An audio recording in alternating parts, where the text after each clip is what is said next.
Hello everyone, and welcome back to our channel, where we explore fascinating curiosities and deep lore from the Lord of the Rings. If you enjoy this kind of content, don't forget to leave a like and subscribe to stay with us on this journey. Today, we begin a documentary-style analysis that uncovers one of the most emotional and misunderstood chapters in the story of Frodo Baggins and his final departure from Middle-earth.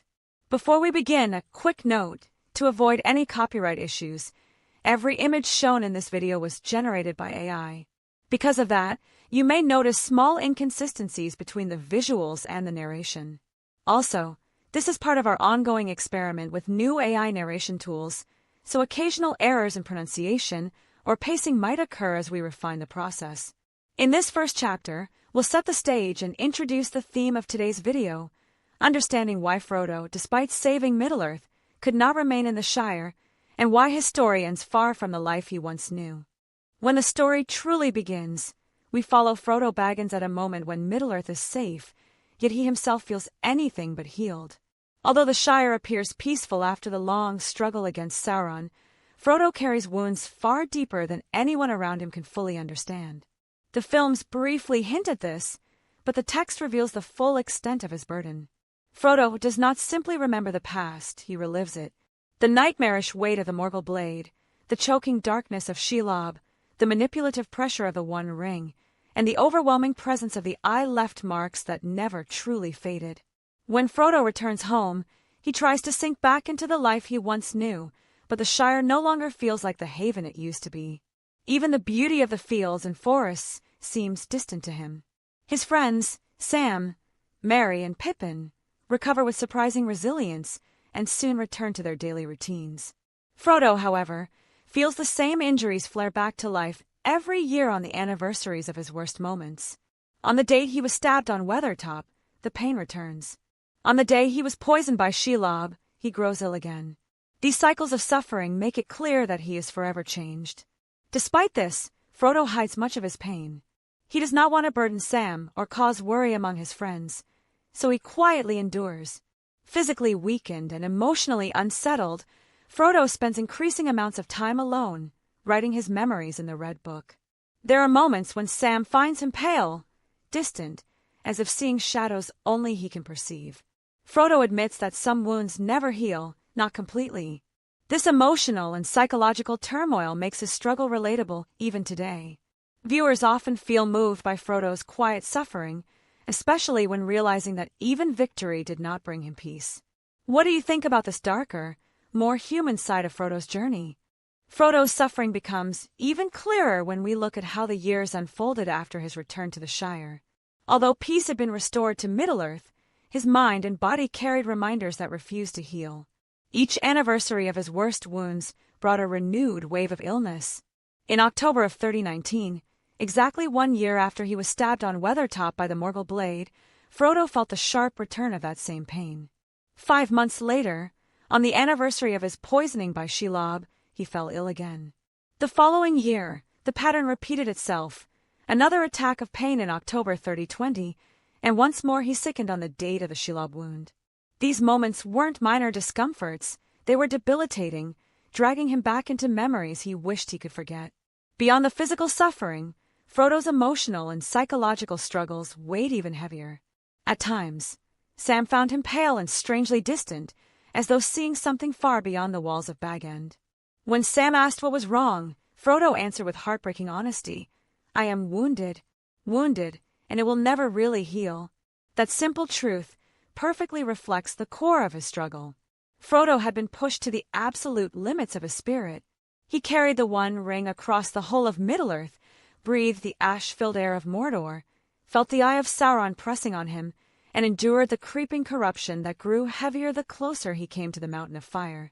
In addition to physical torment, Frodo battled inner guilt. He felt he had failed at the very end, since the ring was not destroyed by his own will but taken by Gollum. Even though no one could blame him after such unimaginable suffering, Frodo saw this moment as proof of his own weakness, an irrational self-judgment that deepened his despair. He struggled with the idea that he was not the hero others believed him to be. This mixture of pain, shame, and exhaustion slowly drained him, making it harder to find joy or peace in the Shire he had fought so hard to save. Frodo's sense of failure, though deeply unfair to himself, shaped much of his final years in the Shire. Even after all he endured, he believed his role in the ring's destruction was incomplete, since Gollum ultimately took the One Ring from him. This irrational guilt mixed with lingering physical pain created a darkness he struggled to rise above. While Sam, Merry, and Pippin healed and thrived after the scouring of the Shire, Frodo slowly withdrew from public life. The others carried on with families, responsibilities, and celebrations, but Frodo felt increasingly disconnected from the world he fought to protect. He spent much of his time writing in Bilbo's book, trying to record everything with clarity, yet even that task seemed to drain him. Sam worried because the people of the Shire didn't truly understand what Frodo had sacrificed. They saw the peace but never recognized the cost. This lack of recognition wasn't malicious, just a simple truth of life. Most people move forward without knowing the weight carried by those who preserve their peace. Still, Sam's frustration showed how deeply he admired Frodo and wished others did too. It was Arwen who first suggested that Frodo should sail west, offering him her place on the final ship. Since she chose mortality by marrying Aragorn, she gifted Frodo the chance for healing he could never find in Middle-earth. Gandalf, as an emissary of the Valar, ultimately confirmed that Frodo was permitted to travel to the Undying Lands.